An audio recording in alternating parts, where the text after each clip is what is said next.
Que a graça e a paz do Eterno te alcance aonde quer que você esteja, amém?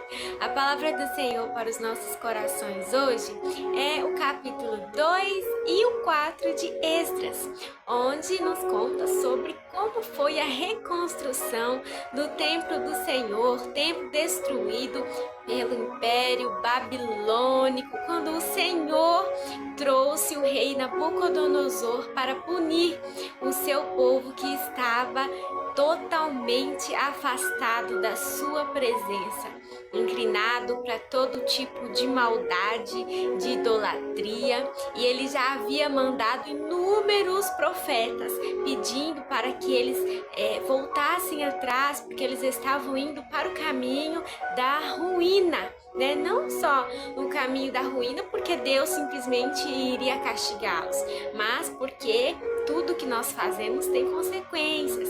Então eles iriam sofrer muito por consequência de suas escolhas erradas. Então o Senhor tenta avisar eles, manda profetas, mas de nada adiantou.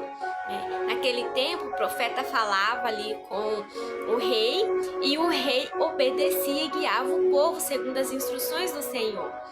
Mas chegou um ponto que aquele rei da época já não dava mais ouvidos nem a Deus, nem ao profeta, nem a ninguém, só a si mesmo. Então Deus avisa ele não muda o pensamento dele, né? Não muda de opinião. E aí então o Senhor, infelizmente, contra a própria vontade de Deus, teve que punir o povo. E eles passam a ser cativos ali do rei Nabucodonosor, vão para a Babilônia, as suas cidades de Judá, de Jerusalém são destruídas, o templo do Senhor é destruído. E depois de um tempo que o Senhor apenas estava ali punindo eles, né? Depois de um tempo eles voltam. Alguns recebem a permissão de voltar para Judá e Jerusalém para povoar ali a cidade novamente. E a primeira coisa que eles fazem, o primeiro desejo do coração deles, que eles desejam, que eles realmente correm atrás para realizar, era reconstruir o templo do Senhor. Para eles não importava mais nada, nem a casa deles, nem emprego, nada, importava reconstruir a casa do Senhor. Era importante reconstruir porque antigamente, não é como nos dias de hoje, eles não podiam ir à casa de oração a hora que eles quisessem. Eles não podiam adorar nem falar com Deus sozinhos de qualquer lugar que eles estivessem. Eles tinham que ir ao templo. Quando eles faziam alguma coisa de errado, eles tinham que ir ao templo levar sacrifícios para que o sacerdote orasse em favor deles. Então tudo era mediado ali. O sacerdote é quem levava as informações, os sacrifícios e tudo mais ao Senhor. E isso era feito ali no templo de adoração. Então eles não tinham isso, não eram todos que recebiam o Espírito Santo, eram pessoas específicas que normalmente eram usadas por Deus para guiar ou para cuidar do povo dele. Então não existia isso de você pedir e o Senhor encher com o Espírito Santo como é nos dias de hoje, né? Que ele fala que a partir do momento que você aceita Jesus como o seu único suficiente Salvador, que o Espírito Santo vem fazer morada dentro da gente, né? Não é mais criatura, mas é reconhecido como filho. No passado não era assim, né? Então, era muito importante para eles reconstruir esse templo, né? Porque eles queriam se ligar novamente ao Senhor. Eles queriam estar na presença dele, queriam falar. Eles sentiam saudade da liberdade que foi tirada deles, porque antes eles tinham toda a liberdade. Eles foram mandados para um povo que não servia ao Senhor, onde o rei era adorado como um deus, né? E eles eram tratados como empregados. Alguns da realeza tiveram ali alguns privilégios, mas ainda assim nenhum deles tinha liberdade. Eles eram um povo cativo. Até na volta deles para Judá e Jerusalém, eles voltaram porque isso lhe foi permitido. Mas quando eles voltam, que eles têm esse desejo tão profundo de reconstruir, querem refazer a amizade ali com o Senhor, adorar ao Senhor, era a única coisa que importava para eles. Eles foram duramente barrados por seus inimigos.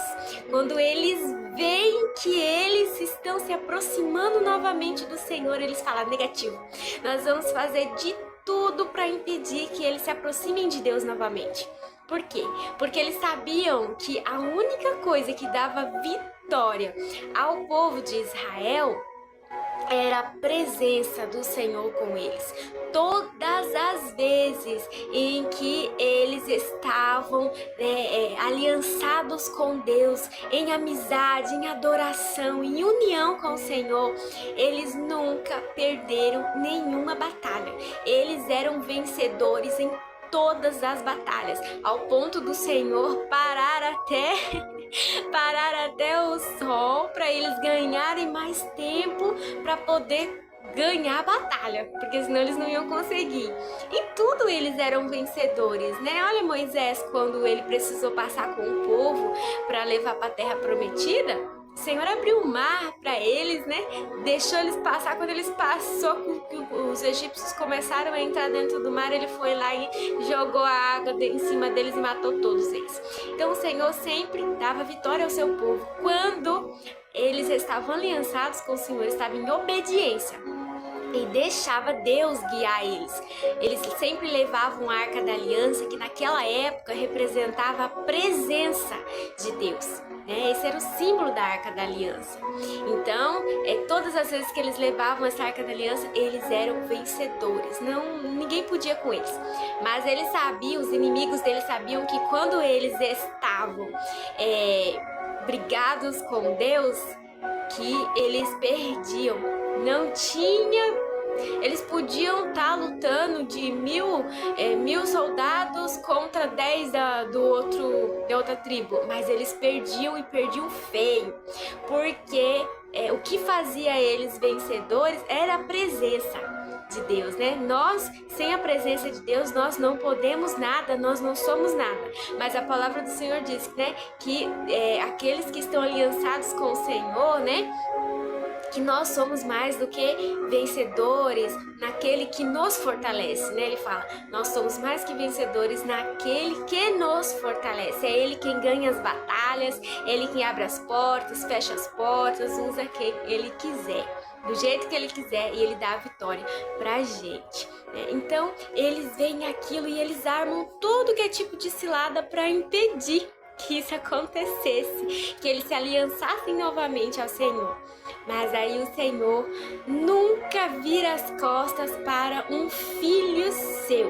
Quando um filho decide que ele quer seguir ele, que ele quer reconciliar, que ele quer abandonar a velha vida e agora seguir com ele, ele também faz de tudo para que isso aconteça.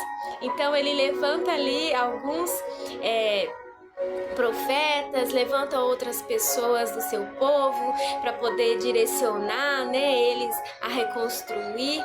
Também usa muitas pessoas, que inclusive o rei que liberou que eles voltassem para Judá e Jerusalém. Então ele usa até pessoas más, muito más, perversas, que não adoravam ao Senhor, não reconhecia Ele como o único Deus.